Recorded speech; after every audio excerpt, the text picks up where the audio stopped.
শারদীয় দুর্গোৎসব সাঙ্গ হতেই রাজধানীর পাশাপাশি রাজ্যের প্রতিটা মহকুমার বাজারগুলিতে বিক্রেতারা হাজির হয়েছে লক্ষ্মী প্রতিমা নিয়ে। যদিও এবছর করোনাজনিত কারণে প্রতিমার যোগান কম হওয়াতে প্রতিমার দাম কিছুটা নাগালের বাইরে।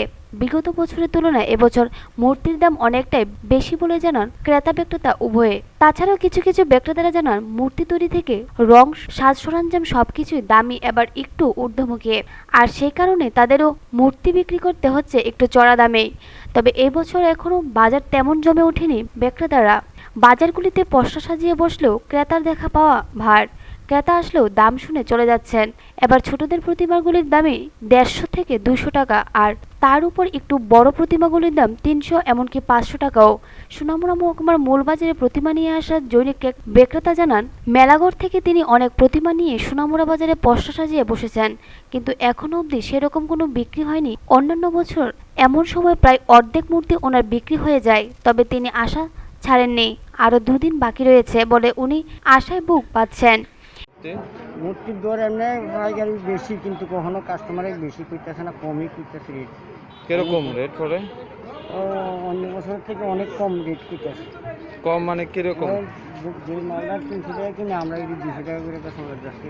খুবই খারাপ অবস্থা বাজারে, কিন্তু মানুষের হাতে পয়সা নাই। করোনার ইয়াতে লকডাউন করে আমরা কিনতে যাই, একটু তার থেকে কম দিয়ে কিনে আনতাম পারি না। আমরা তো ব্যবসা করি, আমরা তো গরিব মানুষ। দেখা যাচ্ছে যে বাজারে মানে প্রয়োজনের তুলনায় যোগান কম, এটা সে ব্যাপারে কি বলবেন?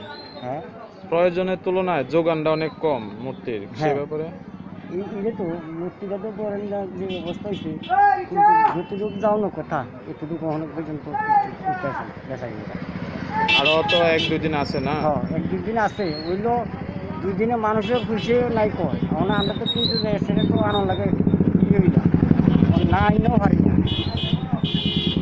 ইয়া বেটিলা মেলাঘর বেট মেলাঘর থেকে সোনামুড়া বাজারে আছেন? হ্যাঁ হ্যাঁ তো সোনামুড়া বাজারে মানে মূর্তি বিক্রির উদ্দেশ্যে আছেন না? হ্যাঁ এখন অবধি বিক্রি সেরকম আছে না? হ্যাঁ। আচ্ছা, দেখা যাচ্ছে না? না, কোনো যদি আসলে বেচা বাড়ি ঘরে যাইতে আমার তবু মঙ্গল মতন হইতাম। বাইরে গরিব মানুষ কী করে, অনেক বছর ব্যবসা করছি, কিন্তু আজকে 20 বছর ধরে আমি এই ব্যবসাটাই করতেছি কিনে। এবার খুবই খারাপ অবস্থা। মানুষ আইলে যেটা 300 টাকা বেচতাম, এটাই এখন 100 টাকা 150 টাকা। ওখানে মাল পরিস্থিতি, বাজারের পরিস্থিতি ভালো না। এটা কি ফিক্সড রেট না এর প্রতিমা অনুযায়ী কি দাম, না বিভিন্ন রেট আছে নাকি? না, সব 200 টাকা। ক্রেতা কিরকম আছে? কোনটা নাই, এখনো নাই। আজকে এবার কতটা প্রতিমা আনছেন আপনি? 70 এখন অবধি কত টাকা চলছে? 2 কি আশা করতেছেন আইব? ক্রেতা আইব তো? হ্যাঁ, 100 200 টাকা 300 টাকা। ক্রেতা কিরকম আছে? আজকে তো এত বেশি বেচা কিনা নাই। বেশি বেচা কিনা নাই। এই বছরে এই ছোট ছোট মূর্তির এত দাম কিসের লেগে? এটা এই তো মনে করো লকডাউনের লেগা এই যে কারিগর যারা, ওরা তো রঙের দাম টাম বেড়ে গেছে গা, আবার ঠিক মতো রঙও পাইছে না, আবার মালও কম হচ্ছে, তার লেগে মনে করো রেট তো বেশি। আমরাও ফেকারে কিনছি আর কি। ক্রেতা কি আইতাছে, মানে যাচাই করতেছে যে ঠিক রেট বেশি থেকে কিনতে পারতেছে না, যারা পারতেছে তারা কিনতেছে। মানে লেগে যোগান কম করতেছে, এবার মূর্তির যোগান কম, তার লেগে কেন হইতেছে।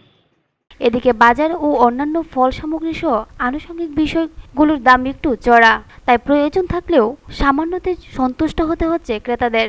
কেননা দেবী ধনলক্ষ্মীর পূজা বলে কথা, ওনাকে সন্তুষ্ট করতে পারলে ধনধান্য ভরে উঠবে গৃহস্থার। সেই কারণেই শত বিপত্তি থাকলেও কোজাগরী দেবী লক্ষ্মী পূজার প্রস্তুতি ব্যস্ত গৃহস্থরা।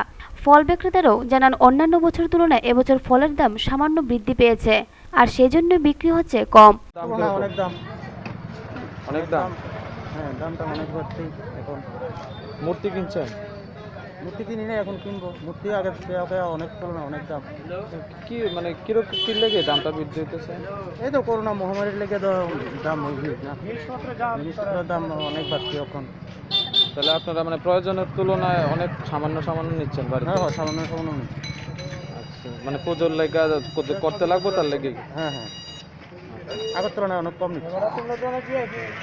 আর এবছর কি বাজারে এই যে আতশবাজি সেরকম কি দেখা যাচ্ছে না না? না, সেরকম আগের মতন দেখা যাচ্ছে না। আচ্ছা।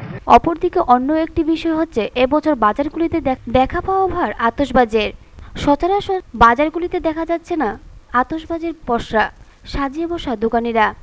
এ বিষয়ে প্রশাসনের নজরদারি রয়েছে বলেও জানা যায়। ব্যুরো রিপোর্ট, খবর ত্রিপুরা।